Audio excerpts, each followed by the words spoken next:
Olá, como estão? Espero que bem. Muito bem, hoje eu vou falar aqui um pouco sobre a questão da filosofia clínica e a saúde mental. A filosofia clínica e os terapeutas trabalham no âmbito da saúde mental. Para falar desse assunto, eu vou ler um resumo que eu fiz de um artigo que está aí numa revista para ver se vai ser aceito ou não. Eu vou ler só o resumo, tá? Para a gente discutir essa questão entre filosofia clínica e saúde mental. Tá? Então, vou ler aqui o resumo desse artigo que está aí em uma revista para ver se vai ser aceito ou não. O título do artigo é O Bem Viver Filosófico, uma crítica à saúde mental da psiquiatria biológica. Mas no caso não é só a psiquiatria biológica que usa esse termo, né? Vamos ver se esse termo cabe naquilo que se chama filosofia clínica, né? Ou para as pessoas, os terapeutas da filosofia clínica. Mas nesse artigo, o resumo, né? A introdução, o resumo do artigo é o seguinte. A questão que vamos desenvolver aqui é sobre a chamada saúde mental. O objetivo é mostrar que este conceito é mal construído e que não tem um referente na realidade, sendo, no máximo, uma metáfora para tentar aproximar uma explicação sobre como um indivíduo se encontra consigo mesmo e relativamente ao mundo. Saúde mental é um termo utilizado por quase todas as terapias psicologias, psicanálises, psiquiatrias e suas variantes. Mas é o conceito fundamental da psiquiatria biológica. Este conceito está naturalizado na sociedade como sendo um termo corriqueiro para qualquer pessoa referir-se a si ou a outras pessoas como avaliação da sua condição mental e existencial. Metade deste conceito, saúde, é emprestado da medicina. Por isso vamos ver como a medicina trata este conceito, os problemas que ele tem e como, a partir do conceito oposto, ou seja, doença, se tenta definir o que é saúde. É na definição deste par saúde-doença que está fundamentada e justificada a ação médica.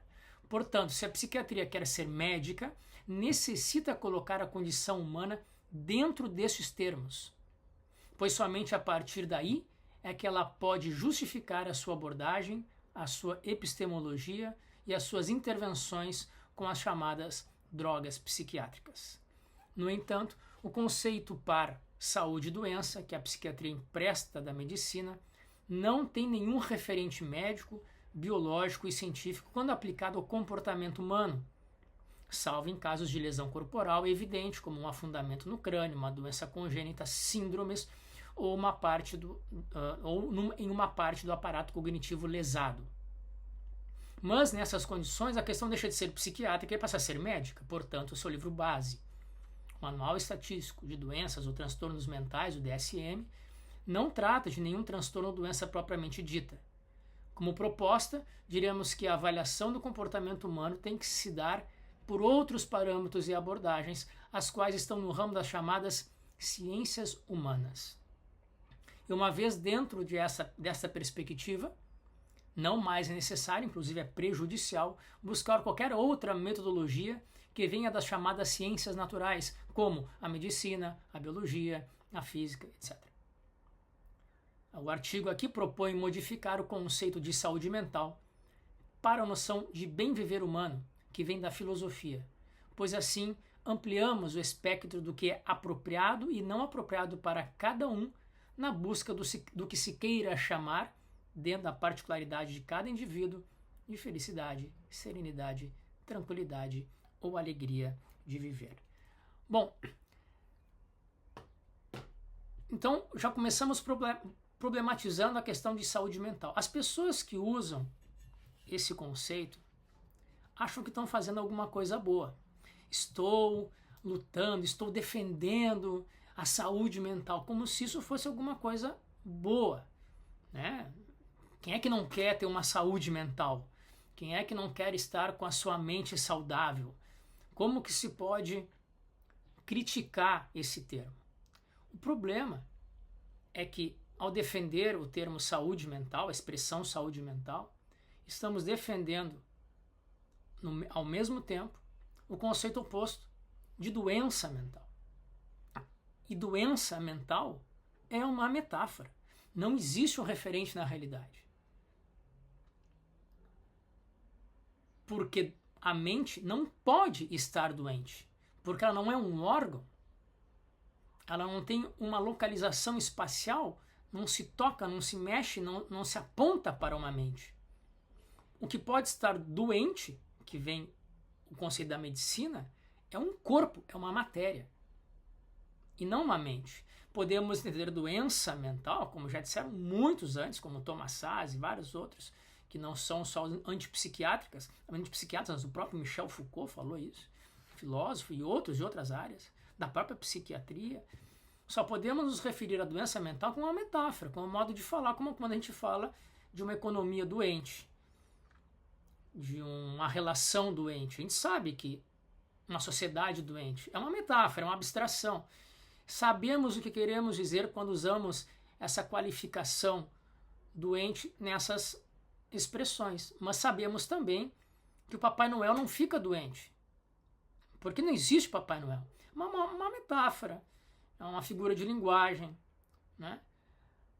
Mas não é assim que utiliza a psiquiatria biológica e as outras terapias quando falam de doença mental ou quando falam de saúde mental. Estão querendo dizer como se isso fosse um fato da realidade, um dado concreto do real, e não é.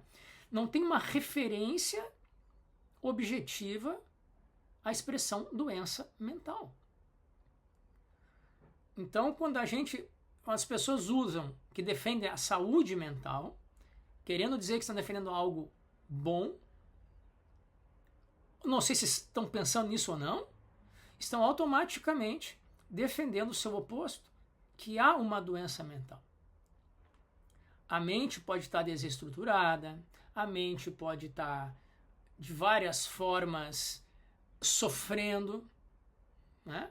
A pessoa tem sofrimentos mentais, que tem as suas implicações na sociedade, no modo como ela se comporta, no seu próprio corpo. Isso já é dito pela filosofia há mais de 2000 anos. Há mais de 2000 anos se diz na filosofia que uma pessoa que sofre da alma, enquanto mente, como somos um ser unitário, sofremos no corpo as mazelas do pensamento, da alma e do espírito. E assim também, quando o nosso corpo sofre, por exemplo, um extremo cansaço, a mente, a alma ou o espírito também sofre por consequência e tem mais dificuldade para se concentrar, tem mais dificuldade para ter uma certa quantidade de paciência, porque é uma inter-relação. Mas não há uma condição objetiva, material, chamada mente.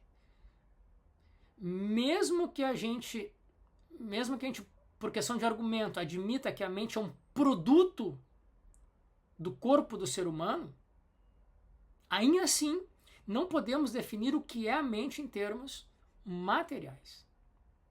Então, uma doença requer que haja um corpo, uma matéria que está desestruturada em suas funções orgânicas. A própria medicina tem muita dificuldade de definir o termo doença. Peguem ali o livro do Leonidas Regenberg, Doença, um estudo filosófico. Ele conta a história da medicina, uma filosofia da medicina, aquilo, a partir do conceito de doença na medicina. E ali já tem muitíssimas dificuldades de definir exatamente o que é doença, portanto também de definir o que é saúde. Então as pessoas que defendem a saúde mental estão defendendo de tabela uma metáfora, que não existe uma referência na realidade como doença mental, assim como também não existe saúde mental. Quem sabe, que é a proposta desse artigo que eu escrevi, seria melhor a gente traduzir saúde mental por bem viver, que aí envolve todas as dimensões do fazer, do pensar, do sentir, do ser humano no seu mundo. O bem viver filosófico não é uma questão puramente mental. Requer que tenhamos um olhar um pouco mais sociológico, filosófico, antropológico para a questão da pessoa se sentir com o seu bem viver, seja qual for ele. Essa é uma perspectiva muito mais coerente com o viver humano, com a existência humana em sociedade, consigo mesmo e com os outros, do que uma ideia de doença mental que só serve para confundir e serve para dar poder para uma casta que se chama psiquiatras, onde tem a caneta para dar a anuência, para poder ter o direito de alguém usar um medicamento de tarja preta. Né? Então, além de não servir para explicar e para compreender o que é o bem viver e o mal viver humano, a saúde mental presta um desfavor ao reduzir a existência humana a um objeto que não tem uma definição corporal como objeto, um referente na realidade que é a mente, que só tem sentido no fazer humano a partir da sua construção social, a partir da sua interação social. Então, se a filosofia clínica trabalha nessa perspectiva ampla de ser humano, a filosofia clínica é altamente sociológica nesse sentido. Ainda mais se a gente for pensar nos exames categoriais, que é a representação de mundo, né, de que cada um, na sua singularidade, representa o seu próprio mundo. Essa relação entre a estrutura de pensamento e os exames categoriais é a afirmação ou a reafirmação da filosofia clínica como um ser social, como a interação, a comunicação, o diálogo entre a estrutura de pensamento e sua interpretação e reinterpretação, sua absorção, exteriorização e absorção da sua estrutura singular em relação com o seu meio. Então, dentro da filosofia clínica, os exames categoriais têm uma forte pegada, tem uma forte noção sociológica. Então, a filosofia clínica trabalha muito mais com a questão de um bem viver humano, de uma vida boa humana, seja qual for que cada singular queira definir para si mesmo, do que com uma questão de saúde ou doença, que já sabemos que de antemão, de partida, a filosofia clínica já não trabalha com isso. Ah, mas não é saúde e doença como a medicina, mas mental muito menos, porque está reafirmando uma metáfora que é usada por um grupo de pessoas como um jogo, como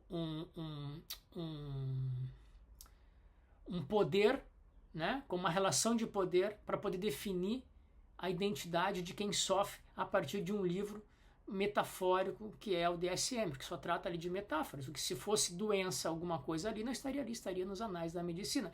Não está na medicina, está na psiquiatria, porque é um jogo de linguagem que trabalha como fundo, como uma metáfora, que não tem nenhuma referência na realidade à doença mental e nem o seu oposto. Então, se a gente da filosofia clínica quer ser fiel à metodologia, à perspectiva filosófica, sociológica, historicista da filosofia clínica, não podemos trabalhar reafirmando ou defendendo a saúde mental. Nós trabalhamos em função, a filosofia clínica, seus terapeutas, em função do bem viver humano de cada singular que chega para nós na terapia. Cada um define o que é o seu bem viver, a sua vida boa, e é nesta perspectiva que trabalhamos. E não definindo a pessoa como saúde ou doença mental. Então, nós temos uma linguagem própria, temos que aprender a utilizar a nossa linguagem. Quando alguns terapeutas da filosofia clínica dizem que temos que pegar emprestados para ampliar a perspectiva da filosofia clínica, que é uma metodologia em aberto, temos que utilizar conceitos psicanalíticos ou de outras áreas, não entenderam a filosofia clínica, ou por má formação, ou porque a pessoa realmente não entendeu o que é a filosofia clínica, ou porque as suas influências e fontes também não são fidedignas à filosofia clínica como uma metodologia. A filosofia clínica é uma metodologia em aberto, como disse Lúcio Pachter, em referência ao humano, não em referência a outras metodologias. Se nós, com a metodologia da filosofia clínica, conseguirmos tirar o máximo proveito dela a partir da nossa singularidade terapêutica, não será necessário como diz o Miguel Ângelo Caruso ali no seu livro Lições de Filosofia, outras muletas teóricas e metodológicas. As pessoas que fazem isso e são filósofas clínicas não compreenderam a filosofia clínica. Seja por que motivos for. A filosofia clínica tem a sua própria linguagem, sua própria metodologia e dá conta do fenômeno humano a partir da sua própria epistemologia. Temos que usar e aprender a usar a linguagem da filosofia clínica para mirarmos, para olharmos a nós mesmos e ao outro como fenômeno humano. Então, se a gente vai ser fiel à filosofia clínica, se a gente for fidedigno à filosofia clínica originária de Lúcio Pachter, lá de 1990, e outra coisa que é importante, um parênteses, muitos filósofos clínicos hoje não conhecem a filosofia clínica a partir dos seus primórdios. Recebem a filosofia clínica a partir de quando começaram a estudar, a partir de 1990 para cá, como se eu estivesse fazendo filosofia, eu que nasci em 1970 e começo a fazer filosofia só de 70 para cá. A minha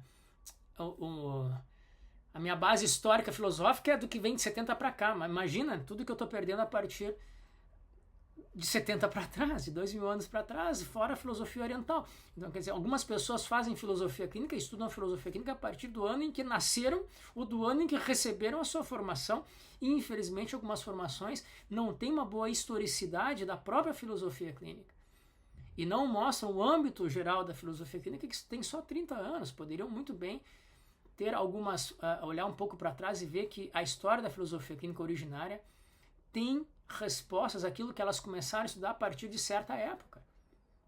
Então tem um pouco aí de uma perspectiva histórica, sociológica, filosófica que se perdeu em algumas formações em filosofia clínica e que olha a filosofia clínica a partir daquela data para frente. Então nós temos que recuperar um pouco essa perspectiva sociológica, antropológica, fenomenológica, filosófica da filosofia clínica no seu ser terapeuta, para compreender melhor a metodologia, a partir dela compreender que não trabalhamos com saúde mental, porque isso é uma visão reducionista do bem-viver filosófico, não trabalhamos muito menos com doença mental, que é uma falácia epistemológica criada para um grupo de pessoas terem aí o poder epistemológico e da caneta para receitarem psicotrópicos de tarja preta com um crime para crianças em desenvolvimento orgânico, cerebral e hormonal, de todas as formas que a gente possa pensar. Então nós temos que sair desse âmbito epistemológico. Infelizmente a psicologia já se vendeu, né? Por exemplo, mesmo as psicologias mais humanistas, algumas já se venderam completamente para a psiquiatria biológica e usam a mesma linguagem dos diagnósticos, e chegam ao ponto de chegar, vou até aqui, agora aqui você vai no psiquiatra, amigo meu, que ele vai continuar o tratamento, ele vai envenenar, vai contaminar seu corpo, porque a psicologia se meteu num beco sem saída, negando a sua própria fonte originária de pesquisas do ser humano, da mente, dos pensamentos. Hoje a psicologia trata do comportamento humano e vendeu mais da metade da sua alma para a psiquiatria biológica. A psicologia está perdida no seu âmbito terapêutico. Ela não trabalha mais com a mente, não trabalha mais com os pensamentos, não trabalha mais com uma visão ampla do ser humano. Uma pessoa vai na psicologia hoje, ou ela vai ser, no final das contas, tem dois caminhos. Ela vai ser enquadrada para ir a um psiquiatra, através da linguagem psiquiatra já adicionada à psicologia, que diz, não, psicologia não faz diagnóstico, mas usa a mesma linguagem do diagnóstico, então não vem com bobagem, com besteira. Claro que faz diagnóstico, só que deixa para bater o martelo no psiquiatra, né? Ou então ela vai para outro canto, do certo e errado, e aí vai julgar moralmente esse paciente, né? Então a psicologia está em dois becos sem saídas, e quando ela não sabe fazer com uma, vai ao coach, ou então vai ao psiquiatra, porque perdeu a sua referência originária filosófica há muito tempo. E mesmo aquela que deixou de ser filosófica tinha ainda uma interessante via de pesquisa mais interiorizada, mais fenomenológica do fenômeno humano, com a psicanálise ainda tenta manter, muitas vezes. A psicologia se perdeu completamente, está entre coaching e psiquiatria. Então as suas saídas originárias se perderam, nem mesmo um psicólogo sabe hoje o que fazer, né? Por conta da própria teoria psicológica que se perdeu e já se deixou imiscuir aí por esses cientificismos naturais ou esse quase autoajuda aí, né? Como um conselho comportamental do certo e do errado. Então nós, a filosofia clínica, não podemos entrar nesse jogo. Temos que sair dessa epistemologia, temos que sair desse quadro epistemológico que tem como referência saúde mental, parece que estamos trazendo uma coisa maravilhosa. Quem que não quer saúde mental? Eu não quero, eu quero viver bem, não, independente do que se chame de saúde mental. Eu quero buscar meu bem viver filosófico, seja ele aquilo que eu, referente a mim mesmo, acho que seja uma vida boa. Então nós temos que recuperar conceitos filosóficos, sociológicos, para olhar para o ser humano. E esse, um parênteses aqui, é o objetivo dessa nova formação que vai começar agora em abril, que eu vou fazer os vídeos, né, pelo Instituto Sêndigo, do Gilberto, das faculdades que ele tem parceria. Já tem aí o do estoicismo, né, que eu já estou fazendo aí, do pós-graduação em estoicismo, e vai abrir agora, 21 de abril, os primeiros vídeos de filosofia, fundamentos filosóficos para terapias contemporâneas, que eu até já estou divulgando aí nas redes sociais, e que também vou fazer uma live a respeito disso antes de começar a formação. Nós temos que recuperar conceitos amplos do ser humano em relação a si mesmo, ao mundo e em relação aos outros. E esses conceitos não são psiquiátricos, psicológicos, são filosóficos, sociológicos, antropológicos. Ainda eles vêm com algum conceito de fundo, né? Com alguma determinação conceitual filosófica, sim, vem, mas são muito mais amplos e não reducionistas que os conceitos psiquiátricos e psicológicos que estão aí à venda nas prateleiras hoje em dia. Então, não, filosofia clínica não trabalha com saúde mental.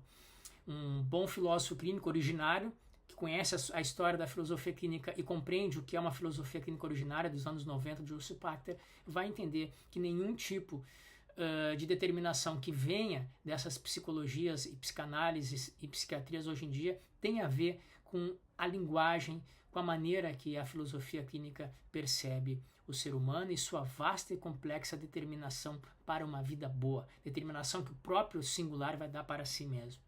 Né? Então, não, a filosofia clínica não trabalha com saúde mental, temos que aprender a usar melhor a linguagem que já temos na filosofia clínica, né? Já temos no quadro epistemológico das categorias, dos exames categoriais sociológicos, antropológicos, da estrutura de pensamento, com acesso e reconhecimento à singularidade, com os modos de ser, com as variáveis, múltiplas e quase infinitas maneiras de as pessoas se comportarem consigo mesmas, com o mundo e com os outros.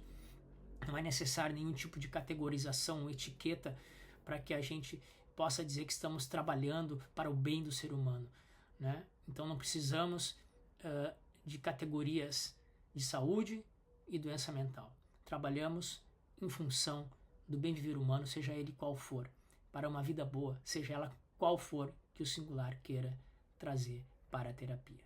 Bom, esse é o recado de hoje. Se gostaram, deem like, compartilhem e comentem, perguntem, deem sugestões, critiquem, que a partir daí vou aproveitando, né, essa interação com o público para que eu possa trazer mais vídeos, mais esclarecimentos a respeito da terapia da filosofia clínica. E não percam as lives que eu já estou divulgando por aí nas redes sociais, Instagram, YouTube e no grupo de WhatsApp, que cresce a cada semana. Isso é muito legal, né? Então, cada vídeo que eu faço cresce mais pessoas, que tem ali o link na descrição aqui dos vídeos, entra no WhatsApp e toda semana eu coloco novidades ali, não só minhas, mas de coisas que estão acontecendo na filosofia clínica, e ali também vai, né, as lives que vão acontecer sobre estoicismo, sobre filosofia para terapias e também sobre o livro, né, Singularidade, que eu lancei agora e que eu peguei aqui uma edição em papel que eu nunca tinha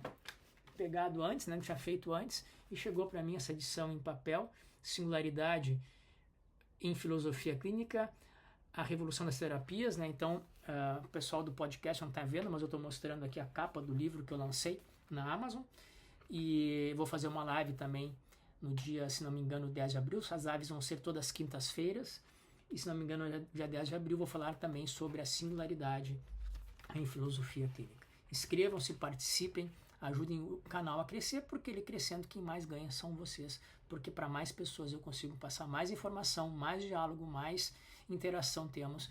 E no mundo epistemológico, quem mais tem a ganhar com tudo isso é quem está pensando, querendo conhecer, querendo entrar em interação com a filosofia clínica. Bom, esse é o recado de hoje. Muito obrigado e até o próximo vídeo.